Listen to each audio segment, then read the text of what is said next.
এই হচ্ছে আমার গাড়ি 2915, আর পেছনে দেখতে পাচ্ছেন 3015। হয়তো বা সারাদিনকার জন্য তিন গাড়ি একসঙ্গেই থাকবে, তারপরে যে গাড়ি যেদিককার মাল হবে সেই গাড়ি সেই দিকে চলে যাবে। একটু কাছে এলাম, এটা হচ্ছে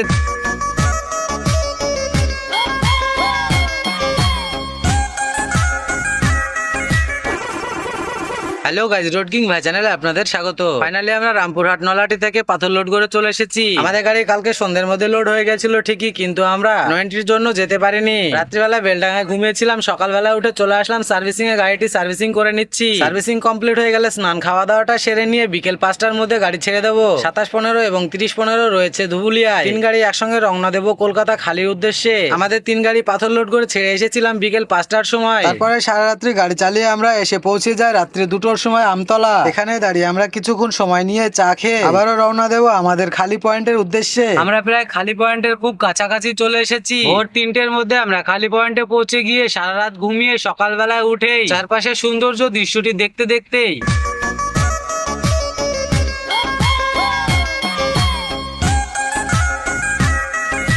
অলরেডি আমাদের তিন গাড়ির মধ্যে 2715 গাড়ি খালি হয়ে গেছে, আর বাকি আমাদের দুটো বাকি রয়েছে। এই হচ্ছে আমার গাড়ি 2915, আর পেছনে দেখতে পাচ্ছেন 3015। হয়তো বা সারাদিনকার জন্য তিন গাড়ি একসঙ্গেই থাকবে, তারপরে যে গাড়ি যেদিককার মাল হবে সেই গাড়ি সেই দিকে চলে যাবে। একটু কাছে এলাম, এটা হচ্ছে 3015, আর দেখতেই পাচ্ছেন যেটি দূরে দাঁড়িয়ে রয়েছে এটা হচ্ছে 2715। তিন গাড়ি মিলে এক জায়গায় যতক্ষণ আছি বেশ আমাদের ভালোই লাগছে। আপনারা কমেন্টে জানাবেন তিনটে গাড়ি এক জায়গায় থাকায় আপনাদের কেমন লাগছে। দেখতেই পাচ্ছেন রাজু ভাই সহ আমরা সকলে এক জায়গাতেই রয়েছি। 2715 আসলে রাজু ভাইয়ের গাড়ি। রাজু ভাইয়ের গাড়িটি অলরেডি খালি হয়ে গেছে। বেলা 12টার মধ্যে সকলের গাড়ি খালি হয়ে গেলে পরের দিন চলে আসি ফুলবেড়িয়া রেশমি কোম্পানি। এখান থেকে আমাদের 2915 এবং 3015 দুই গাড়ির মাল ফাইনাল হয়েছে আগরতলার জন্য। হয়তোবা কিছুক্ষণের মধ্যে আমাদের গাড়ি লোডের জন্য ডেকে নেবে, তাই আমরা একটু তাড়াতাড়ি করে রান্নাটা সেরে নিচ্ছি। আজকে আমাদের কি রান্না হচ্ছে সেটাই চলুন দেখাই। আজকে রান্না হচ্ছে আলু টমেটো এবং পালং শাক, সাথে থাকছে ডাল এবং পাপড় ভাজা। ভাত অলরেডি রান্না হয়ে গেছে, সবকিছু কমপ্লিট হয়ে গেলে আমরা খাওয়া দাওয়াটাও সেরে নেবো। বন্ধুরা, রোড কিং ভাই চ্যানেলে যদি কেউ নতুন হয়ে থাকো তাহলে সাবস্ক্রাইব করে নেবে, আর পেজ থেকে দেখলে ফলো করে নেবে। ভিডিও করতে করতে হঠাৎ করে চোখে পড়ে যায় এই 12 চাকা গাড়িটি দেখে যতটুকু বুঝতে পারলাম গাড়িটি কলকাতার, কিন্তু ড্রাইভারটা ছিল বিহারি, বয়স্ক বিহারি। ড্রাইভারটি প্রচন্ড বদমাইশ ছিল।